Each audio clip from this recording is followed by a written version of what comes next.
mais tarde. Tá. Oi, pessoal, voltamos. Peço desculpas, a gente teve um probleminha com o som aqui. A gente fez algumas alterações para a gente poder passar aqui com vocês, tá? Mais uma vez, eu vou me apresentar porque estava sem som antes. Eu sou a Isis, tá? Isis Abud, do Arquivei. Para quem não conhece o Arquivei é um sistema online de gerenciamento de notas, gerenciamento de documentos fiscais eletrônicos em geral. A gente geralmente embarca alguns bate-papos online aqui pelo Hangout. E dessa vez o assunto é gestão financeira e a gente trouxe um parceiro nosso aqui para falar sobre isso, do Método Cursos. Então, pessoal, a gente vai começar agora. Eu vou passar para o Daniel se apresentar. Daniel, pode se apresentar, por favor, para o pessoal. Tudo bem, pessoal? Boa tarde. Como eles falaram, meu nome é Daniel, eu sou sócio do Método Cursos, empresa especializada em capacitação em company e alguns cursos online. Eu sou economista, há 3 anos de experiência em banco de investimento e consultoria, voltada para a área financeira. E estou aqui para falar um pouquinho de gestão financeira para empreendedores. Qual que é o nosso cronograma hoje? Primeiro a gente vai passar por uma planilha simples, prática, para você controlar o seu fluxo de caixa. E aí, a partir daí, eu vou falar um pouquinho de controle de capital de giro, né? E, por fim, a gente vai falar sobre ponto de equilíbrio e margem de contribuição. Bacana. E, pessoal, nesse meio tempo, se quiserem, podem deixar comentários aí embaixo também, tá? E a gente vai abrir para perguntas no e-mail perguntas@arquivei.com.br, tá? Pode perguntar para mim, perguntar para o Daniel também, tá legal? E depois até sugestões de outros temas. Mas vamos começar. Bem, primeiramente acho que é importante falar que essa palestra eu quis fazer de uma maneira bem simples, para realmente quem tem uma empresa não com faturamento muito alto, não com muitos anos de existência. Então, o meu conselho é, a partir do momento que você tem a empresa com algumas complexidades de tamanho, de quantidade de gente, de faturamento, é importante você começar a investir em sistemas de controle, de gestão, em contabilidade, em ter um back-office tão bom quanto a sua linha de vendas ou a sua linha de produção. Bem, mas esse guia que eu montei para esse seminário, ele serve, inclusive, para gerir grandes empresas. Obviamente, a complexidade de informação para você chegar a ter a massa crítica lá de números para tomar decisão é muito mais complexa. Tem muita empresa que tem um volume grande que também não tem esse controle. Não tem controle, exatamente. Eu já fui em muitas empresas que o sócio nem o e-mail abria, a secretária imprimia lá os e-mails para ele e ele respondia para ela e ela digitava. Então, mas o que a gente está separando aqui é basicamente para você gerir a sua empresa do ponto de vista financeiro, certo? Ser empresário não é fácil, ainda mais sem informação é quase impossível. Da mesma forma que eu falo para investir em sistemas de controle, de gestão, de contabilidade, também investir em sistemas da matéria-prima desse resultado que é a contabilidade, que são as notas fiscais de entrada, as notas fiscais de saída. Né? Então, isso também é muito importante, principalmente para empresas lucro real, lucro presumido, que já tem a SPED, já tem uma série de outras obrigações fiscais que complicam aí o dia a dia da empresa. Então, vamos lá. Primeira coisa que a gente vai olhar aqui é o fluxo de caixa. Né? Eu fiz uma planilha aqui. Preciso voltar na planilha de fluxo de caixa. Vou baixar a planilha aqui. Pode colocar o stop. Isso. Vai deixar de novo. É aquela imagem de hoje. Cadê as datas? Mexe pra cá. Mexe pra essa parte. Vamos mexer, pessoal. Como a gente fez a alteração de computadores aqui mesmo. Legal. Então, o que essa planilha aqui, como que a gente usa essa planilha? É uma planilha básica de controle de fluxo de caixa.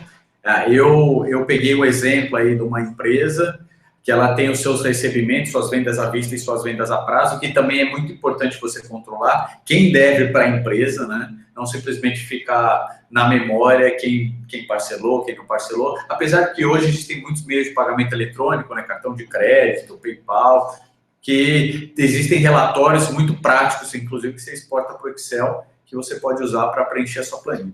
Essa planilha é dividida em duas partes, você vai ver. A primeira coluna, sempre de cada dia, é o orçamento. Que o ideal é que você faça no começo do mês. Você prevê as entradas e prevê as saídas que você vai ter na sua empresa. A segunda coluna sempre é o realizado, que de fato acontece. Na primeira parte aqui da linha azul para cima, são todas as entradas, como eu falei, vendas à vista, vendas a receber, a prazo, né, contas a receber, e demais entradas. A empresa ganhou um processo, a empresa recebeu uma verba de marketing, então essa aí é a linha que você lança esses recebimentos. A partir da linha verde para baixo, são todas as saídas, então, tanto do orçado como o do realizado.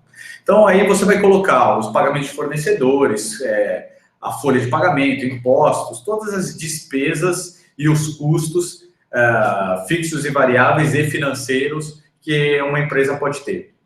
É importante aqui, na linha 36, coluna B e C, você colocar o saldo inicial que você tem no seu banco. Então, você vai lá abrir o seu extrato no dia 31 do mês anterior e lança aqui o valor do seu saldo. Por quê? Porque aqui no final, depois de você lançar todas as entradas e as saídas do mês, você vai ter o seu saldo de banco. Tanto o realizado como o orçado. E isso aí é o que importa no final do dia para uma empresa média, uma empresa pequena. Empresas pequenas e médias não necessariamente quebram por falta de lucro, elas quebram por falta de caixa, falta de dinheiro para pagar o fornecedor do dia de amanhã. Então, isso aí é muito importante para você ter uma saúde financeira da sua empresa, do seu empreendimento. Então, depois de preencher todas as saídas, todas as entradas, você vai sempre ter o saldo do dia, né, das movimentações de entradas e saídas, e você vai ter um saldo acumulado, que é justamente a somatória de todos os saldos diários. Feito isso, eu queria passar rapidamente aqui pelo dashboard, que são os gráficos que a gente vai analisar aí e ter como parâmetro para administrar a empresa, até mesmo para fazer apresentações de resultados se você tem um sócio. Não é muito incomum empresas pequenas terem um sócio, que posso dizer investidor. É o cara que só quer ver se a empresa vai dar certo para receber dividendo. Então, eu já deixei mais ou menos pronto para você, se você quiser reportar isso para alguém, para algum sócio. Eu queria que a gente olhasse aqui esse gráfico, que é o fluxo de caixa acumulado. Você vê que no final, nesse exemplo aqui que foi dado, no final do mês, a gente acabou com um saldo de banco de R$17 mil, ou seja, despesas, receitas menos despesas, me sobrou um saldo de R$17 mil. Só que durante o mês, eu tenho vários dias que eu tenho saldo positivo e vários outros que eu tenho saldo negativo. Certo? Por que isso acontece? Aí, né? Por que isso acontece? Porque não necessariamente você paga as suas contas quando você tem um recebimento. E a gente chama isso de necessidade de capital de giro. Eu só queria explicar aqui que muita gente está familiarizado com capital circulante líquido, que é ativo circulante menos passivo circulante. O que eu estou falando aqui é necessidade de capital de giro, que é basicamente, de maneira bem simples, a diferença entre seu prazo médio de recebimento e o seu prazo médio de pagamento. Então, se você recebe em 15 dias e paga os seus fornecedores de 5 em 5 dias, nesses primeiros 10 dias, né, você precisa ter um estoque de dinheiro para a sua empresa girar, você pagar o seu fornecedor e as contas do dia a dia. Então, aí a gente vai para a segunda planilha, que é controle da necessidade de capital de giro. Eu peguei dois exemplos simples aqui, peguei um de comércio e indústria e um exemplo de serviço. as receitas, o custo, os estoques, as compras a prazo e as vendas a prazo estão já separadas aqui. Então, quando você for usar a planilha, basta você lançar. Eu só queria que você prestasse atenção que eu usei como parâmetro sempre os últimos 12 meses. Mas você pode fazer isso mensal. Basta depois você ajustar as fórmulas que estão divididas por 360, dividir por 30. Perfeito. Então, nessa planilha aí, estão todas para 12 meses. Para 12 meses. O que eu costumo fazer, principalmente em empresas médias, quando a gente está fazendo um trabalho de auditoria, avaliação, e a gente sempre pega os 12 últimos meses, só que conforme passa os meses, a gente vai excluindo o primeiro mês. Ah, entendi. Então, fica uma medinha móvel. Fica uma média móvel. Isso é bem interessante para você pegar a sazonalidade, para você comparar os anos conforme a evolução da empresa. Então, vou começar aqui pelo exemplo da indústria, comércio e indústria. Primeira coisa que a gente fez aqui foi calcular o prazo médio dos estoques. E como você faz isso? Você calcula o giro dos estoques. Está aqui a fórmula, que é o custo, o CMV dividido pelos estoques, né? Você vai ter aqui o giro dos estoques. Se você pegar 360, que é a quantidade de dias que você tem no ano, e dividir pelo giro dos estoques, você tem o prazo médio que seu estoque gira. Então, no caso dessa empresa, a cada 38 dias, ela compra, vende e precisa fazer um novo estoque. Certo? O prazo médio de recebimento, também tem aqui a fórmula, certo? Que foi calculado. E o prazo médio de pagamento, que deu 26 dias. Aí, o que a gente fez aqui? Na verdade, isso aqui é uma adaptação de regras de controle financeiro para uma empresa menor. Então, às vezes você vai consultar literatura, não necessariamente você vai encontrar as mesmas fórmulas exatamente como está aí. Tem alguns ajustes que foram feitos para adaptar para empresas menores. Então, no caso aqui da indústria, se você pegar a diferença entre prazo médio de recebimento e prazo médio de pagamento, dá menos 22. O que isso quer dizer? Que você precisa deixar em dinheiro, em caixa, 22 dias de faturamento. Isso representa 183 mil. No caso dessa empresa... Basicamente, você acaba pagando antes do que você está recebendo. Exatamente, porque no mês você vai pagar os seus fornecedores, seus funcionários, antes de você ter um recebimento. E você precisa ter um dinheiro lá reservado. É por isso que muitas vezes eu converso com o empreendedor, ele fala, pô, vim aqui no meu contador, eu vejo lá um lucrão. E onde está esse dinheiro? Aí a minha resposta inicial, eu falo, se a sua contabilidade está certa, o seu dinheiro está empregado no capital de giro da empresa.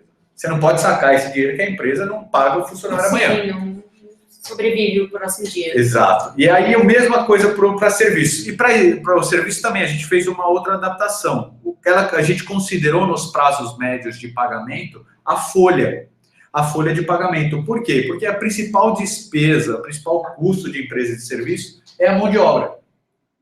Então, o que a gente fez aqui? A mesma coisa, prazo médio de recebimento, prazo médio de pagamento, só que aqui a gente incluiu o prazo médio da folha.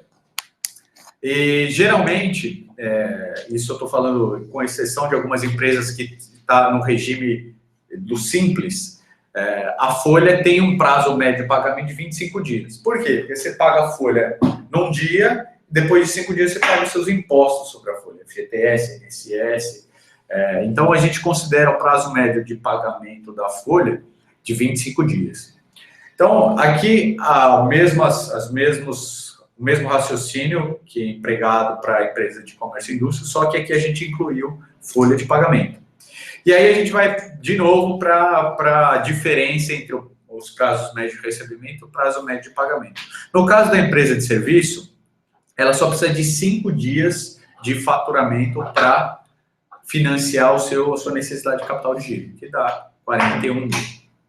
Bem, como a Isis falou, as perguntas podem ser feitas, eu vou responder o mais rápido possível, mas o que eu queria falar sobre gestão de fluxo de caixa e gestão de necessidade de capital de giro, está aí, de maneira bem simples, bem objetiva. E agora, eu queria também dividir com vocês uma outra planilha, e outros conceitos de finanças, que é ponto de equilíbrio e margem de contribuição. E por que eu gosto muito e sempre falo disso? É muito difícil a empresa ter um único produto, ou uma única loja, ou um único serviço que é oferecido para o cliente. É muito difícil a empresa ter um tipo só de serviço. E, às vezes, um negócio dá dinheiro, o outro negócio não dá dinheiro. No bolo, a que não dá dinheiro acaba sendo coberta pela que dá dinheiro. Então, o que eu fiz? O princípio de você administrar diversas frentes de negócio. É você separar o negócio por loja, por produto, por linha de prestação de serviço. Muitas empresas pequenas prestam serviços para varejo e para atacado. Então, separar esses dois para ver realmente quanto cada um está contribuindo para o resultado da empresa.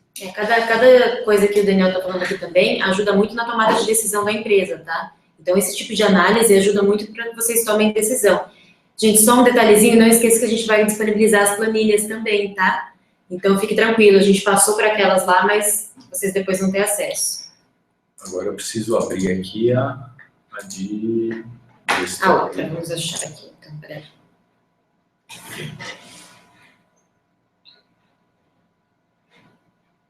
É dentro da tela.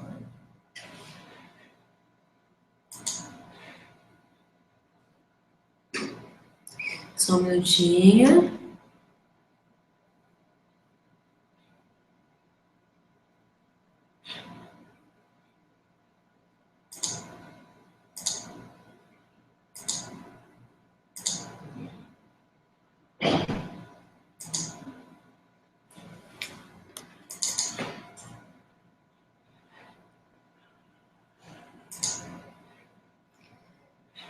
Vamos agora...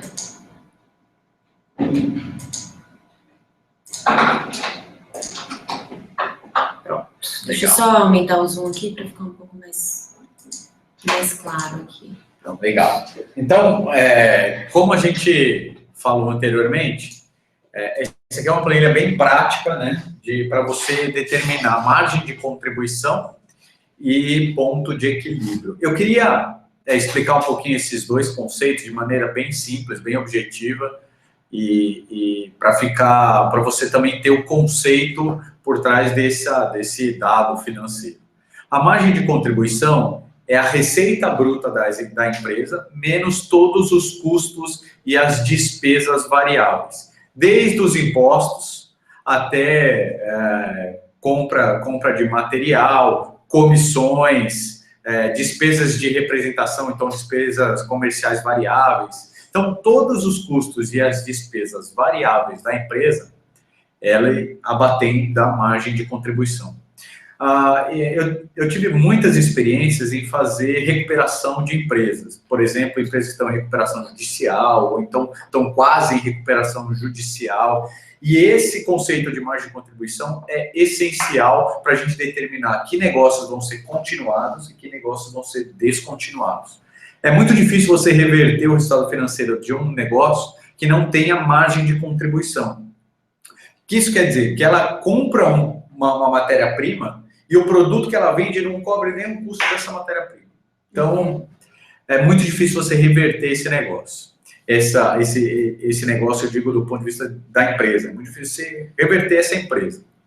A partir da margem de contribuição, a gente tirando todos os custos e as despesas fixas, você chega ao ponto de equilíbrio. E, na verdade, o ponto de equilíbrio é justamente quando a diferença da margem de contribuição dos custos fixos é igual a zero. Ou seja, tudo que você fatura paga todos os custos fixos e todos os custos variáveis. E se você excluir dos custos e das despesas a depreciação e as despesas com financiamentos, ou seja, de juros, o ponto de equilíbrio vai ser exatamente o EBITDA, que é a geração de caixa operacional da empresa, que é um termo muito conhecido no ramo de finanças e de administração de empresas, que é a geração de caixa operacional. Então, vamos lá. Para chegar no ponto de equilíbrio, eu peguei aqui 6 meses, né? Na verdade, 7 meses, né? de janeiro a agosto, e na verdade 8 meses, né? Porque quer dizer que é uma coisa dinâmica, né? Todo mês você vai ver o resultado e a margem de contribuição da sua empresa. Então, lançou a receita, a gente vai para as deduções da receita. Você lança aqui o seu PIS, seu COFINS, seu ISS, seu ICM, seu IPI e as dezenas de impostos que o empresário, que é um desbravador, paga, né? Então, a gente lança aí como as deduções da receita. Lembrando que são só impostos sobre receita, não impostos que incidem sobre lucro. Por exemplo, se você é uma empresa do Simples, você vai lançar tudo aí, porque paga um imposto único. E aí você vai lançar aqui seus custos variáveis, sua despesa administrativa variável, sua despesa comercial variável, suas comissões, chegando no total dos custos variáveis. Essa receita, menos todas essas deduções, a gente tem a margem de contribuição. Percentualmente, como a gente faz o cálculo da margem de contribuição? A gente divide o resultado pela receita bruta, tá certo? Aqui eu peguei só os custos versus a receita. Se eu dividir esse valor pela receita bruta, eu tenho aqui o percentual da minha margem de contribuição. Bem, a partir daí, da margem de contribuição, eu tenho os custos e as despesas fixas da empresa. Basicamente, mão de obra, né? Geralmente que entra nessa linha. E outras despesas que são fixas. Por exemplo, aí a gente entra numa discussão meio de conceito, né? Para mim, o aluguel é fixo, é variável, mas para mim é variável. Por exemplo, o cara que tem várias lojas, o aluguel para ele é um custo variável, mas o cara que é prestador de serviço tem uma única sala, para ele é um custo fixo. Então, você adapta isso também para a realidade da sua empresa. Eu não quero nem entrar no ponto de vista de conceito, que a literatura diz a respeito disso, porque a ideia é ser uma coisa bem prática. Então, tirei aí da minha margem de contribuição todos os custos fixos e as despesas fixas, eu cheguei no meu ponto de equilíbrio. E aí, é importante a gente ver aqui, olha, no mês de janeiro, a gente teve um resultado positivo, ou seja, foi acima do ponto de equilíbrio. Então, quer dizer que as minhas vendas superaram meus custos e despesas. Nesse caso aqui, eu vou ter um resultado, né? Estou falando do ponto de vista de lucro. Já no mês 2, eu não cheguei ao ponto de equilíbrio. Faltou venda para cobrir meus custos e minhas despesas. E assim sucessivamente. Já que no ponto de equilíbrio, como eu falei, você pode comparar com a receita bruta. Se você tirar suas despesas de depreciação e despesas com juros, você pode excluir, né, dos seus custos isso. Você pode também fazer a margem EBITDA, que é a divisão desse resultado, né, do resultado do ponto de equilíbrio, pela receita líquida, não pela receita bruta. Mas eu fiz pela receita bruta para até ter efeito de comparação com a margem de contribuição. E bem, era isso que eu queria dividir com vocês. Eu espero mesmo que tenha sido útil. Isso não é a solução de todos os problemas de quem é empresário, longe disso. Já é o caminho, né? Mas é uma ferramenta a mais, né? É uma ferramenta a mais de gestão. Então, eu espero que tenha sido útil, foi um prazer poder participar, eu queria agradecer a equipe do Arquivei, nossos parceiros aí já de longa data, e ficar à disposição aí para qualquer dúvida. Obrigado. Bom, pessoal, foi isso por hoje. A gente está aberto a perguntas no e-mail perguntas@arquivei.com.br. A gente vai disponibilizar material também, tá? Depois vocês vão receber e-mail com link, com materiais e tudo mais. Foi o que o Daniel falou, eu queria só reforçar. O que a gente fala aqui é quanto antes vocês começarem com esse tipo de controle, com gestão, a gente já tinha falado de gestão de notas fiscais antes, agora a gente está falando de gestão financeira. Quanto antes começar para a empresa, melhor. Se você tem um volume muito pequeno, um fluxo, né, de entrada de dinheiro muito pequeno, pequena, isso não é o motivo para você não começar a fazer esse tipo de controle, tá? Quanto antes você começar, mais para frente você fica mais estruturado. Principalmente que a gente está num período de crise, tem empresas fechando também. Então, o máximo de controle que a gente poder ter, quando a gente puder enxergar como estão os resultados da empresa, vai ser muito mais fácil, tá? E a gente que é empresário, a gente tem a mania de querer guardar tudo da empresa na nossa cabeça ou na nossa mão. Exatamente. Só que às vezes não é impossível, né? Porque você é o comercial, você é o administrativo, você é o RH, você é o vendedor, você é tudo. Exatamente. Hoje tem muita ferramenta para ajudar você no mercado, tá? A gente está disponibilizando algumas coisas, mas você pode buscar ferramentas, então é bacana que você comece a fazer essa gestão. Hoje, eu chamo de mini RPs, né? Que você contrata, inclusive, online. Exatamente. E eu acho isso essencial.